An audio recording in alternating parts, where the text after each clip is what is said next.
আসসালামু আলাইকুম ওয়া রাহমাতুল্লাহি ওয়া বারাকাতুহু। আলহামদুলিল্লাহি নাহমাদুহু ওয়া নুসাল্লি আলা রাসূলিহিল কারীম। আম্মা বা'দ। দেশ বিদেশ থেকে যারা আমার এই ভিডিও দেখছেন তাদের সকলকে বলছি আন্তরিক শুভেচ্ছা সালাম। আজকে আমি আপনাদের সামনে একটি বিষয় নিয়ে উপস্থিত হয়েছি, যেটা হচ্ছে ওজো ভাঙার কারণ। ওজো কিভাবে নষ্ট হয় সে সম্পর্কে আমি আপনাদের সামনে হাজির হয়েছি। অনেকে বিভিন্ন রকম প্রশ্ন করে ওজোর বিষয় নিয়ে মহতারাম ভাই। সেই জন্য কয়েকটি কারণ ওজো ভাঙে সে সম্পর্কে আপনাদের সামনে আমি উপস্থাপন করব ইনশাআল্লাহ।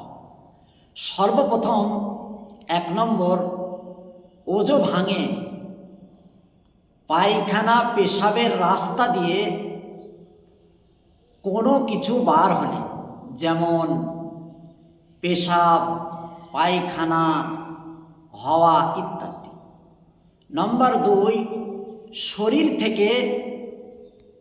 শরীরের যে কোনো স্থান থেকে রক্ত অথবা পুঁজ বার হয়ে গড়িয়ে গেলে ওজো নষ্ট হয়ে যায়। 3 নম্বর, মুখ ভর্তি করে বমি হলে ওজো নষ্ট হয়ে যায়। 4 নম্বর, অজ্ঞান হয়ে গেলে ওজো নষ্ট হয়ে যায়। 5 নম্বর, শুয়ে বা কোনো কিছুতে হেলান দিয়ে ঘুমিয়ে গেলে ওজো নষ্ট হয়ে যায়। 6 নম্বর, আপনার যদি নেশাগ্রস্ত হলে ওজো নষ্ট হয়ে যায়। 7 নম্বর, যদি আপনি পাগল হয়ে যান তাহলে ওজো নষ্ট হয়ে যায়।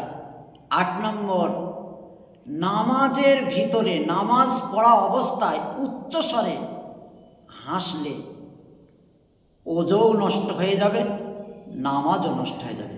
সুতরাং এই সমস্ত কারণগুলোতে ওজো ভাঙে। আল্লাহ সুবহানাহু ওয়া তাআলা এই মাসআলার প্রতি আমাদের আমল করার তৌফিক দান করুক। আমিন।